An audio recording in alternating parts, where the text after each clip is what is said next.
I want to talk to, I love talking to Kathy. Kathy in Pennsylvania. How are you doing, Kathy?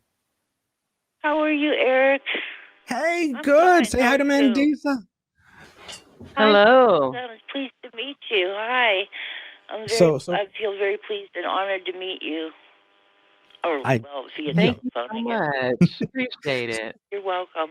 So Mandisa, Kathy Oh, is a religious caller. Kathy, do you still consider yourself Okay. Christian or just generally religious? well, I'm a religious caller, but if you told me I was going to die in a half hour and asked me did I believe in Jesus, I would say yes. So I guess I am.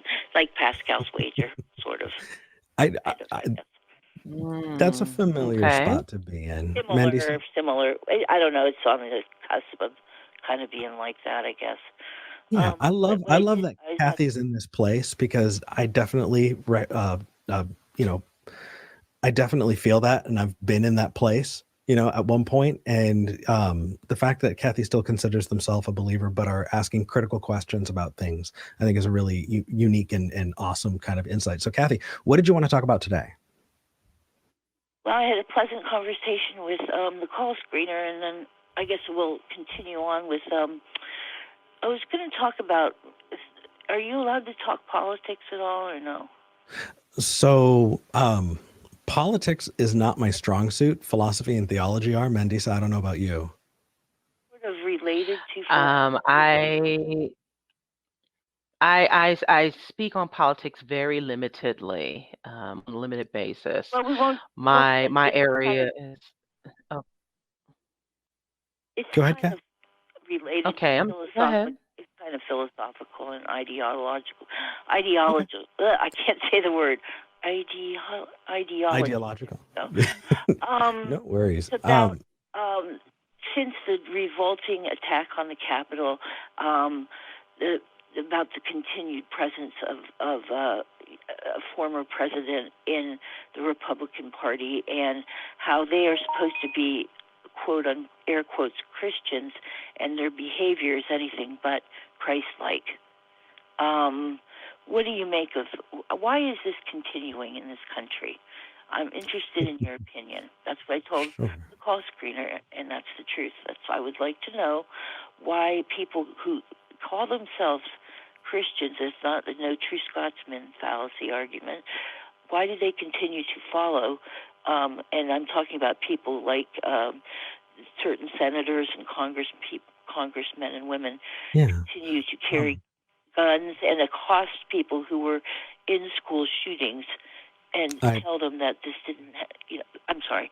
No, Again, no, no worries. Oh, we just I want to make sure we don't go too broad so that we can make sure that we at yeah, least have time to okay. Well, answer that's something. basically how does that comport with, you know, loving your fellow man and treating all people with equality and Dignity. dignity. Yeah. And So I have a yeah, lot of thoughts on that, but Mandisa, I don't want to railroad. So do you want to go first? Sure. I'm going to, being that, I was formerly raised non-religious, and the fact that I think religion has been harmful and paradoxical, it goes to, the very, very dubious nature of Christianity and the Bible. There are people who take, they take certain excerpts and scriptures from the Bible, like, love thy neighbor and love your fellow human beings or people. And then there are others that are a bit more dogmatic. And there's a lot of about power and conquering and about who should, and who should worship who. And, so there's a lot in the Bible. And when we talk about Christian nationalism, I'm not sure if you've heard the term, Kathy, and it has come up no, I quite a haven't. bit. And No, I and haven't actually. I would recommend Andrew Seidel's book, who is an attorney for the Freedom from Religion Foundation. Wrote a really good book on that. But also, if you look at the history of certain organizations, for example, the Ku Klux Klan ran on they are a Christian organization. And this is very, very important to understand. because they may truly believe that they are doing their God's work. I mean, people That's who the are frightening part. carrying guns and firearms and think that they are, I mean, they truly believe, because there is something in that Bible that can justify that, which of course calls into question how good of a book and a doctrine it really is. Mm-hmm. So these are I just agree entirely. fundamental questions that one can ask themselves when it comes to why there are some Christians who really are more humanitarian in nature, and others who feel like they need to dominate, they need to go in and preserve their God and country. It's like they're going to war for, for whatever it Exactly. is they Yes. believe in. But there Here. is something in that there's something in that book that there are passages in that book that can absolutely justify their perspective. And I'll yield to Eric at this point. Sure. So I pulled up a website, and it's funny, where I pull my definition of Christian nationalism from is from a Christian website, because I figure I'm not going to straw man a group if I take it from other like. So here's what Christians Against Christian Nationalism says. It says Christian nationalism seeks to merge Christian and American identities, distorting both the Christian faith and America's constitutional democracy. Christian nationalism demands Christianity be privileged by the state, and implies that to be a good American, one must be Christian. It often overlaps with and provides cover for white supremacy and racial subjugation. We reject this damaging political ideology and invite our Christian brothers and sisters to join us in opposing this threat to our faith and to our nation. So where we go with that is, this privileged position, right? This I'm sure people have heard, and it may sound innocuous, this whole, we are a Christian nation kind of thing. That's not true, but yeah. But it's something that gets asserted, and unless we stand up and say that's not true, then eventually people get used to it and go, oh yeah, absolutely. That But came from the McCarthy era, right? That we are a Christian nation when they were trying to root out communists, correct? That's exactly right. That's exactly right. And that's when that's when we also made "In God We Trust," our motto and all of that. So really, it dials back to that. And if you want to find something similar to that, take a look at countries who will use the Quran and say, we need to follow the principles of the Quran when it comes to our law. And I feel like we run the risk of going down that path when we have a group that is that vehement about making sure that their identity is the one that is being taught. Then it's a problem. And if you want to know why it's gotten bigger, why it's gotten more out of control, two things. Number one, framing. Framing is incredibly important. So the idea of giving people an even shake is not persecution. And so when they say we're taking religion out of schools, fuck you. It shouldn't have been in schools. I don't care if you're religious. Even if I was religious, and to many, many Christians and to many people of different faith backgrounds, the idea of a state mandating that children teach a specific religion to their kids is insane. But it's that push, and it's unconstitutional. But according to that, did not say. Right. But according to that group, I apologize. No worries. But according to that group, they feel that it is either going to happen, it needs to be taught in schools, or they're being persecuted. Number two. That's right. Number two, and I'll touch lightly on the Trump thing, and that is that I don't know and don't care whether or not Trump has it is Christian or how Christian or whatever. That's in his head. I have no idea. What I will tell you is that he gave those Christian nationalists everything they wanted. He fought and pushed down trans legislation, LGBT legislation. He pushed to. I can go down the line. He put in Supreme Court justices who were anti-abortion and set us back when it comes to how we and what access we have to abortions here in the United States.